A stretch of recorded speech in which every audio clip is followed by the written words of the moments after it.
تو مجموعی جو ماحول ہے، مثلا مسئلہ یہاں سے شروع ہے کہ اس ریاست میں مذہب کو تزویراتی اور سیاسی مقاصد کے لیے ایک ٹول کے طور پر استعمال کیا گیا۔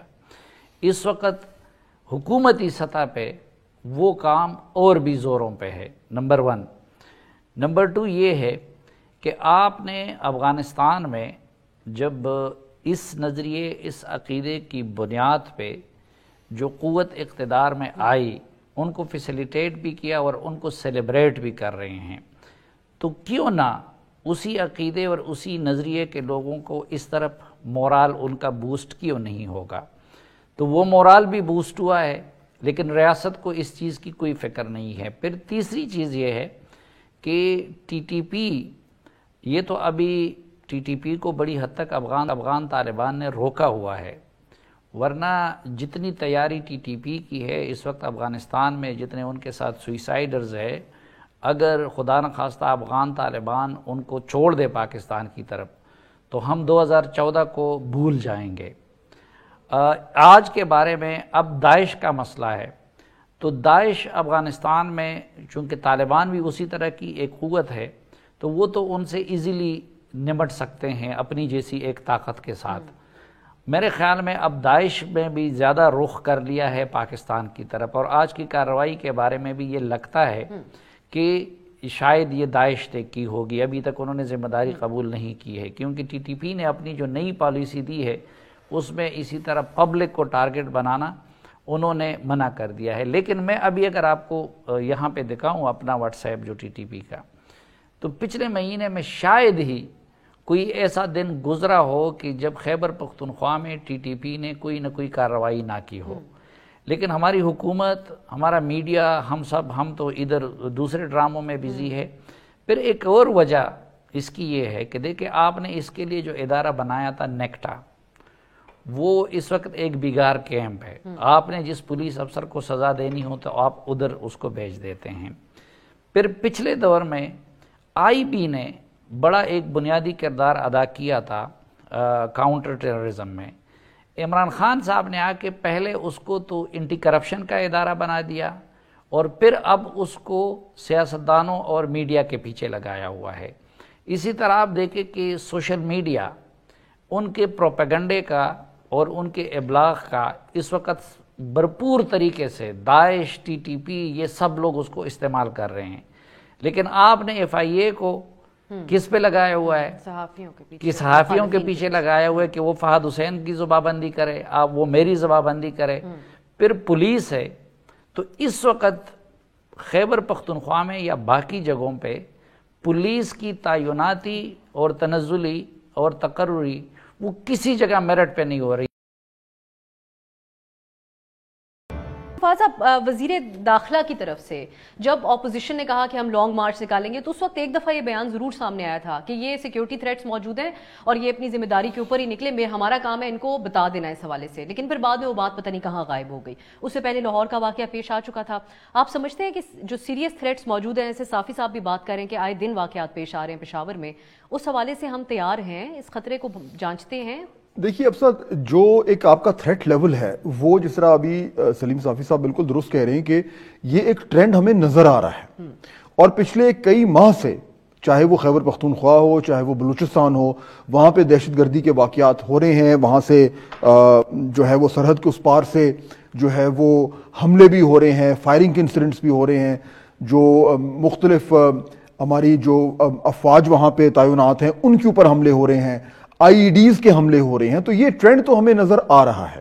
اب وہ پہلے ہو رہے تھے لا انفورسمنٹ ایجنسیز پہ، اب وہ شروع ہو گئے ہیں پبلک پلیسز پہ۔ یہ وہی چیز ہے جو آج سے ایک دہائی پہلے شروع ہوئی تھی، 2008-2009 میں جب یہ دہشت گردی کا سلسلہ شروع ہوا تھا، تو وہ جس طریقے سے وہ پروگریس کیا تھا وہ کوئی ڈھکی چھپی بات تو نہیں ہے۔ اچھا، اب وہ تمام لوگ جو اس وقت دہشت گردی کی لہر میں ملوث تھے، ان کی ہم نے کمر تو توڑ دی لیکن ان کو بالکل ختم تو نہیں کیا۔ ابھی جو افغانستان کا ذکر کر رہے تھے صافی صاحب، دیکھیں نا، اب ہمیں نظر آ رہا ہے کہ افغانستان میں جو ہے یہ مختلف جو یہ دہشت گرد تنظیمیں ہیں انہوں نے پناہ لی ہوئی ہے، اور ہمیں یہ بھی معلوم ہے کہ ہم نے پوری حد الامکان کوشش کر لی کہ ان کے بارے میں کچھ کیا جائے، لیکن وہ ہم نہیں کر پائے۔ اب وہ خطرہ وہاں پہ موجود ہے، وہ کسی وقت بھی